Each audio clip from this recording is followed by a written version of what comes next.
ദിഞ്ചിത് അയ്യത്താൻ എന്ന സംവിധായകനും എഴുത്തുകാരനായ ഛായാഗ്രഹൻ ബാഹുൽ രമേശും വീണ്ടും തനി നിറം കാട്ടിയിരിക്കുന്നു. ഒരു ക്ലാസ് പടം എക്കോ. അല്ലെങ്കിലും from the makers of Kishkindha കാണ്ഡത്തിൽ നിന്ന് ഇതിൽ കുറഞ്ഞൊന്നും കാണികൾ പ്രതീക്ഷിക്കുന്നില്ല. അമിത പ്രതീക്ഷയുടെയും തിയേറ്ററുകളിലേക്ക് എത്താനുള്ള ആത്മവിശ്വാസം പലവട്ടം മുറിവേറ്റ മലയാളി കാണി ദിഞ്ചിത് ബാഹുൽ കൂട്ടുകെട്ടിലൂടെ വീണ്ടെടുക്കുന്നു. ഇൻഫിനിറ്റ് ക്രോണിക്കിൾസ് ഓഫ് കുര്യച്ചൻ എന്ന ടാഗ് ലൈനിലാണ് ഈ സിനിമ എത്തിയത്. അതെ, ഇത് കുര്യച്ചന്റെ കഥയാണ്. അതിങ്ങനെ ദേശകാലങ്ങൾ കടന്ന് ലോകമഹായുദ്ധകാലത്തെ മലയെ വരെ പല ഏടുകളായി നീണ്ടു കിടക്കുന്നു. അയാൾ ആരാണ്, എവിടെയാണ് എന്ന അന്വേഷണത്തിൽ ഏർപ്പെട്ടിരിക്കുന്ന കുറച്ച് മനുഷ്യരുടെ ഗാഥ കൂടിയാണിത്. അതിൽ അയാളോട് പകയുള്ളവരുണ്ട്, കൂറുള്ളവരുണ്ട്, ഇതൊന്നുമല്ലാതെ കുര്യച്ചനെ മിത്തിനെ പോലെ കാണുന്നവരുണ്ട്. അവർ അടുക്കും തോറും കുര്യച്ചൻ അകന്നകന്നു പോകുന്നു. തിരക്കഥയിൽ അയാൾ നല്ലവനാണെന്ന അവകാശവാദങ്ങളില്ല, എത്ര കെട്ടതെന്നതിന് കൃത്യമായ തെളിവുകളുമില്ല. അയാളുടെ പല അടരുകളുള്ള കഥയാണിത് Echo, infinite chronicles of Kuriachan. ദിഞ്ചിതും ബാഹുലും ചേർന്ന് നിർമ്മിച്ചെടുത്ത കാട്ടുകുന്ന് എന്ന സ്ഥലം സിനിമയിൽ ആദ്യാവസാനം ഒരു മിസ്റ്ററി പോലെ നിലനിൽക്കുന്നു. കുര്യച്ചൻ എന്ന ബ്രീഡർ ആ നാട്ടിൽ പടച്ച നായ ഇനങ്ങൾ ഒരു മെറ്റഫറായും. പട്ടികൾ എന്തും പഠിക്കും, പക്ഷേ അത് എന്തു പഠിക്കണമെന്ന് തീരുമാനിക്കുന്നത് അതിന്റെ മാസ്റ്ററാണ്.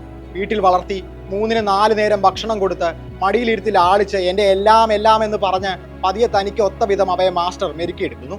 എന്നാൽ വീടിന്റെ അതിര് കടക്കാൻ ഇവയ്ക്ക് അനുവാദമില്ല. ചങ്ങലയും ചൂരലും അനുസരണ പഠിപ്പിക്കലിന്റെ ഭാഗമാണ്. ഇത് പട്ടികളുടെ കാര്യത്തിൽ മാത്രമല്ല എന്ന് പറഞ്ഞു വെക്കുകയാണ് എക്കോ.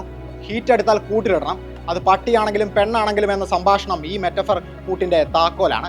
ഒരു സിംഗിൾ മാസ്റ്ററിലേക്ക് പെണ്ണിനെ സ്ഥാപിക്കുന്ന ആണിനോടുള്ള കൂറിനെ പറ്റി കൂടിയാണ് കുര്യച്ചന്റെ കഥയിലൂടെ ബാഹുൽ എന്ന എഴുത്തുകാരൻ എത്തിച്ചേരുന്നത്. സുരക്ഷ എന്ന വിധിയിൽ അവരെ തടങ്കലിൽ പാർപ്പിക്കുന്ന ഈ ഫോർമുല തുറന്നു കാട്ടുകയാണ് സിനിമ. മുറ്റത്തെ രേഖ വരച്ചിട്ട് പോയ ഇതിഹാസത്തിലെ ആണിന്റെ തനിപ്പകർപ്പുകൾ ചിലത് ഈ സിനിമയിലും കടന്നു വരുന്നുണ്ട്. ആ രേഖ അന്യനകത്തേക്ക് വരാതിരിക്കാനോ അതോ പെണ്ണ് പുറത്തേക്ക് പോകാതിരിക്കാനോ? അതാണ് ചോദ്യം. ഈ കഥ പല നിറത്തിലാണ് എക്കോ പറയുന്നത്. ഋതുക്കൾ അനുസരിച്ച് കാട് മാറുന്നത് പോലെ. അഡ്വഞ്ചർ മിസ്റ്ററി ത്രില്ലർ ജോണറിൽ ഡ്രാമ പരന്നു കിടക്കുമ്പോഴും ആഖ്യാനത്തെ യുക്തിഭദ്രമാക്കാൻ തിരക്കഥാകൃത്തിന് സാധിക്കുന്നു. പതിയെ തുടങ്ങി പ്രേക്ഷകരുടെ ഭാവനയെ വളർത്തി ഒടുവിലൊരു മികച്ച ക്ലൈമാക്സിലൂടെ നിർത്തേണ്ടിടത്ത് തന്നെ സിനിമ അവസാനിക്കുന്നു. നേരത്തെ പറഞ്ഞ നിറമാറ്റം കഥ പറച്ചിലിൽ തീരുന്നില്ല, ഫ്രെയിമുകളിലും അത് പ്രകടമാണ്.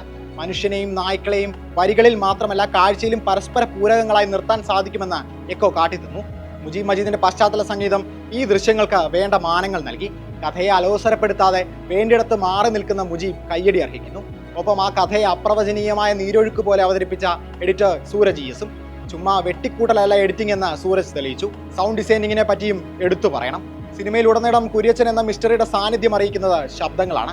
ലോകമഹായുദ്ധത്തിന്റെ നിഴൽ വീണുകിടക്കുന്ന മലേഷ്യയിലേക്ക് കഥയെത്തുമ്പോൾ അവിടെ യുദ്ധവും ശബ്ദങ്ങൾ തന്നെ.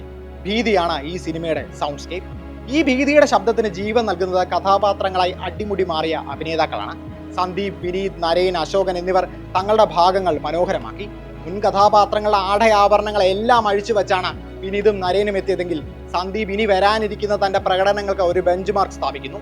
സിനിമയിൽ ഉടനീളം പറയുന്ന കുര്യച്ചന് സൗരവ് സച്ദേവിന്റെ മുഖം അനുയോജ്യമായിരുന്നു. മിയാന മോമിൻ, സിംഷിഫി തുടങ്ങിയവരുടെ പ്രകടനങ്ങളും മികച്ചു നിന്നു. സിനിമയെ കാഴ്ചാനുഭവമാക്കുന്നതിൽ ഇവരുടെ പങ്ക് ചെറുതല്ല. ഈ സിനിമ ഒരു നോവൽ പോലെയാണ്. പല കാര്യങ്ങൾ പറയുമ്പോഴും ചിലത് വായിക്കുന്നവന്റെ ഭാവനയ്ക്ക് വിട്ടുകൊടുക്കുന്ന നോവൽ. ഒന്നുകൂടി പറഞ്ഞാൽ ഒരു പത്മരാജൻ MP നാരായണപിള്ള മിക്സ്. കാണി ഇവിടെ കഥാകാരന്റെ പങ്കാളിയാണ്. ആസ്വാദനത്തിന് മാത്രമല്ല വിശദീകരണത്തിന് കൂടി ഇവിടെ സ്വാതന്ത്ര്യമുണ്ട്.